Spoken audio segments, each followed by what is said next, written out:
today we have a model GE. Is the model number is GBSC0HCXARWW, and we're checking and either the refrigerator or the freezer are cooling. You can see the ice thaw out, and went to the back and we can hear the fan going, but the compressor it's not making any noise. It's not, sounds like it's not on, or something is going on.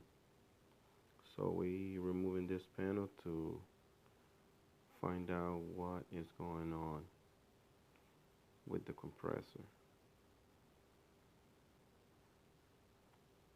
We touch the compressor is hot and it's not on. So we're gonna check to see if we got current, any power going, the wires on the compressor. I got this tester, it just tests to see if it's powered in there, and it beeps, so it's power in there. It's just the compressor is not coming on. It's hot and you can hear a clicking noise. It's trying to come on, but it's not coming on. We're just checking, and next thing we're gonna do is remove the start relay and see what's going on.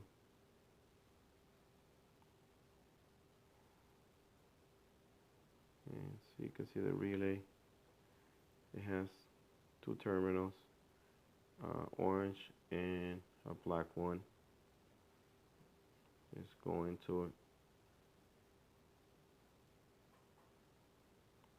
and this is the one turns on the compressor. It seems like it's gonna have to be replaced. In this case, we probably put a 3-in-1. I'll explain to you guys later what's going on and what I'm doing right now. This is how I check the compressor before I put any hot starter or any relay. Make sure the compressor is still in good condition, because sometimes the compressor is bad internally, and you end up buying a expensive part, $100 and some dollars or $80 something dollars, and then if the compressor is no good, then you end up buying a part, and then if you install it in the compressor, they won't take it back because they can tell when you already installed a part in your unit. So right now I'm checking the windings, and I'm taking readings from the terminals on the compressor.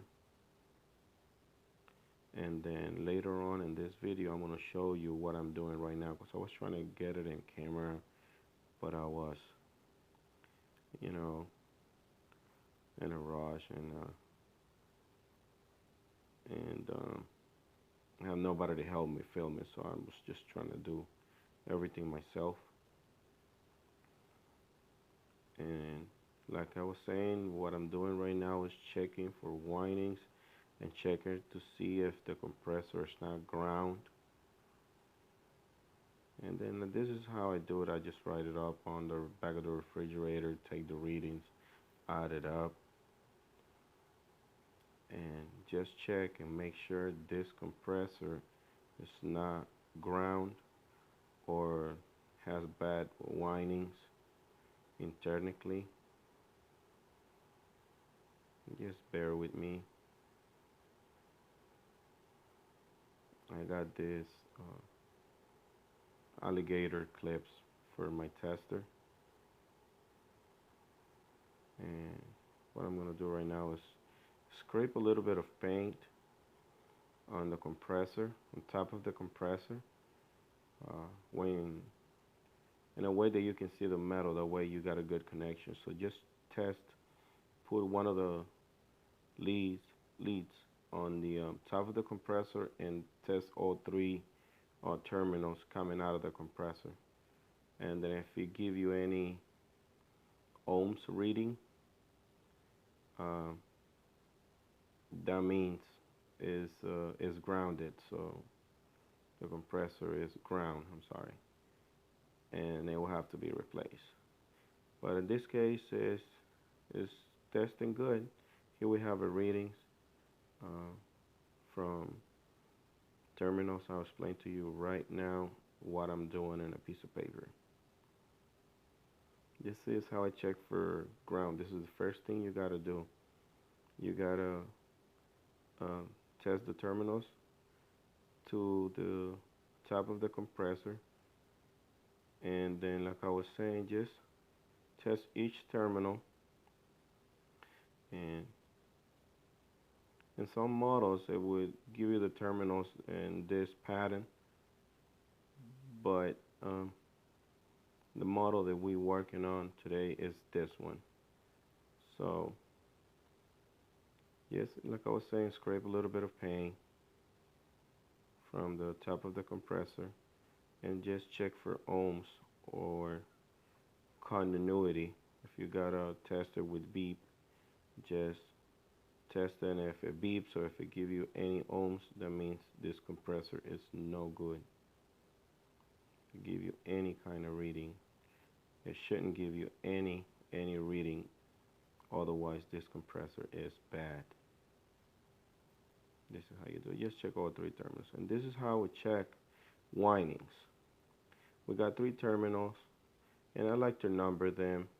You don't have to, but I like to write it down as 1, 2, and 3, and then just take reading between them three, and it gives me between 1 and 2, it gives me 5.9. Between 2 and 3, it gives me 8.2, and this is my total reading between both.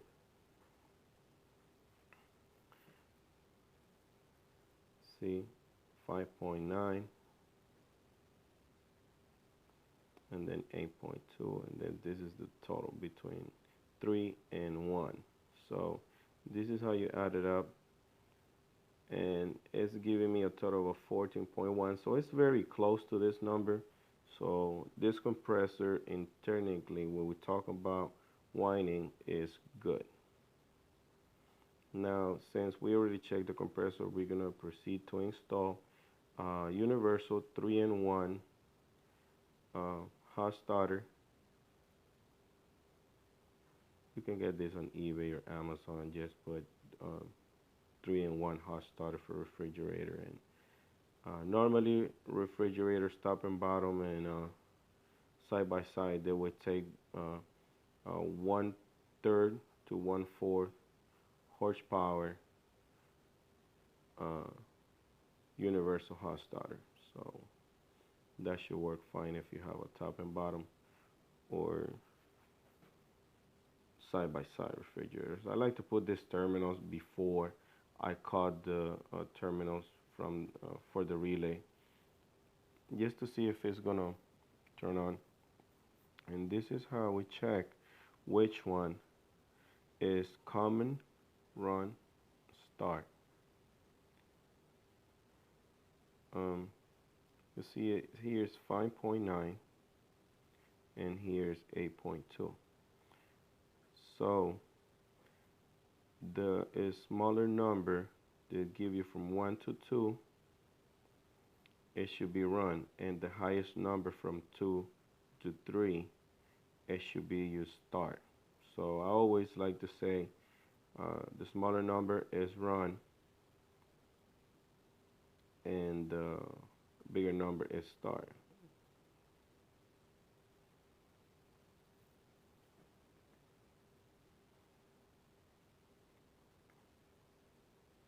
Then if you can get a hot start with run capacitor adapter, if you have a refrigerator that has a run capacitor, you should buy a hot starter that has a run capacitor adapter. So the black lead goes from the common, the red lead, it goes to run, which is R. And as you can see in the paperwork, it gives you the instruction how to put it on. I always like to double check because in some compressor is different. But yeah, black lead is common, red lead is run, and white lead is star.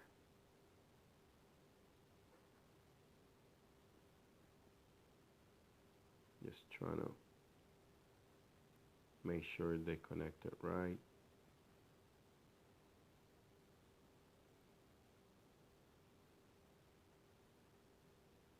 Yep. And here's the lids.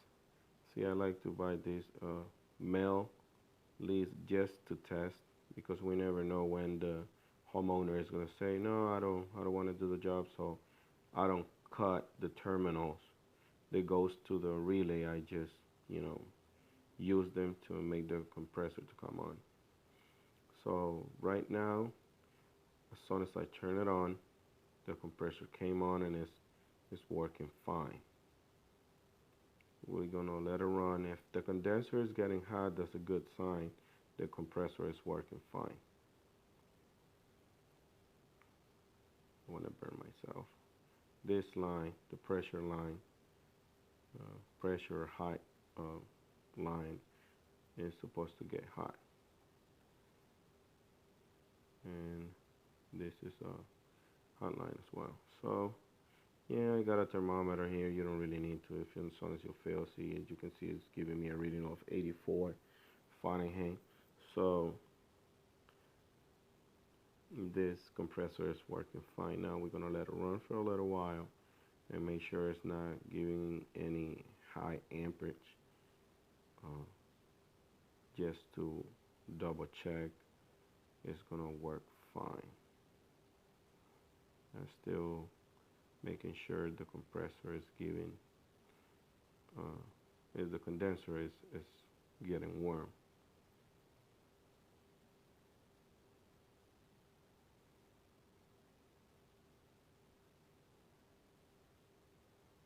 Just making sure everything is fine. And make sure you adjust the temperature to where it should be.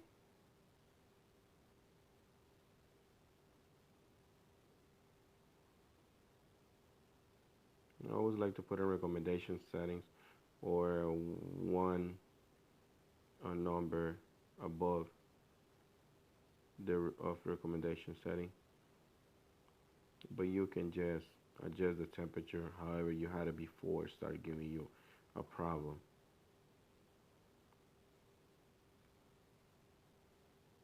Disconnected by mistake, so I'm going to plug it back in, and came on very quick, no problems. What we're going to do right now is just check for amps. These compressors, they always run between 0.8, 0.9 to 0.4 if it give you, or between, between 0.8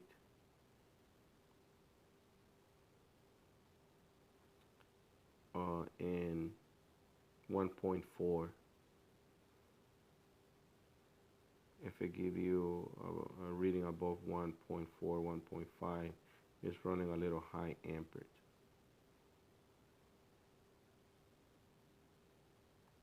And the condenser is getting hot, so that means everything is working fine.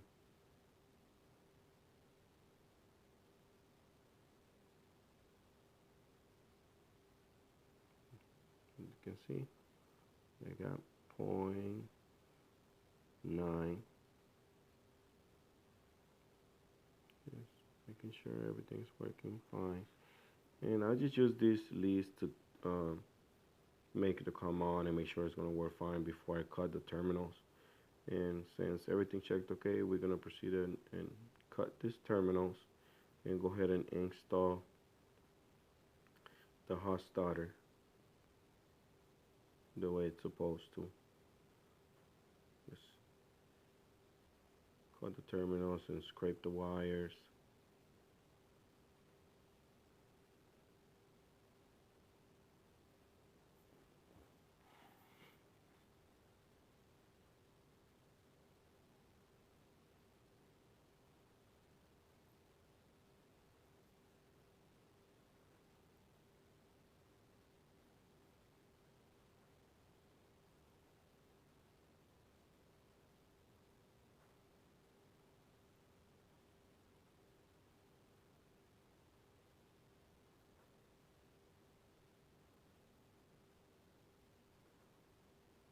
Make sure you don't cut the wire through, because then the wire uh, is not gonna be strong enough.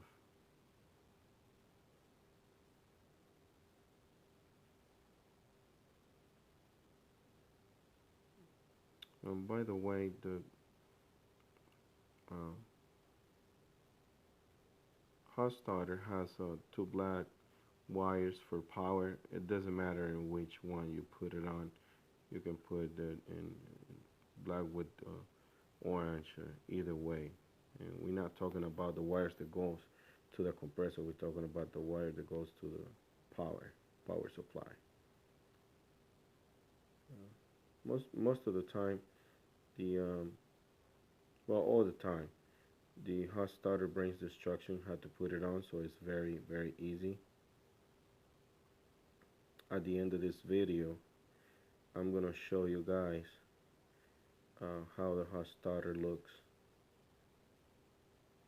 Just put it in there, make sure it's not gonna be on the way of anything.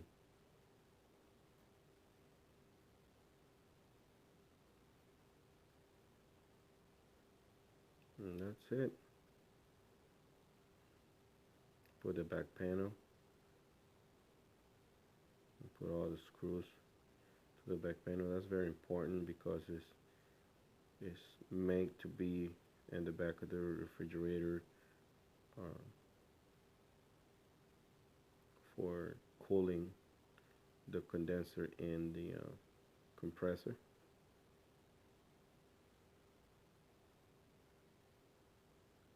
Just put in the last screws.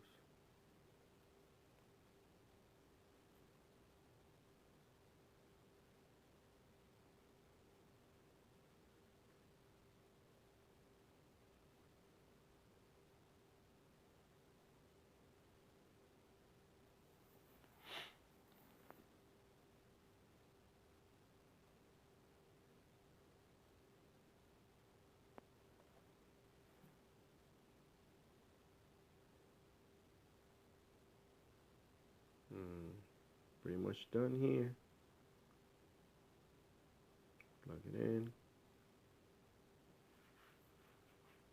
Sounds like everything is working fine.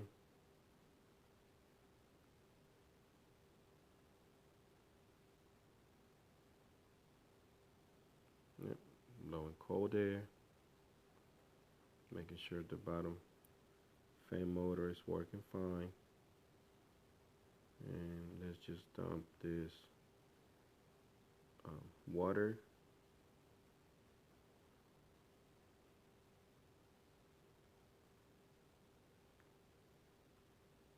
Put it back. That's it. Thanks for watching.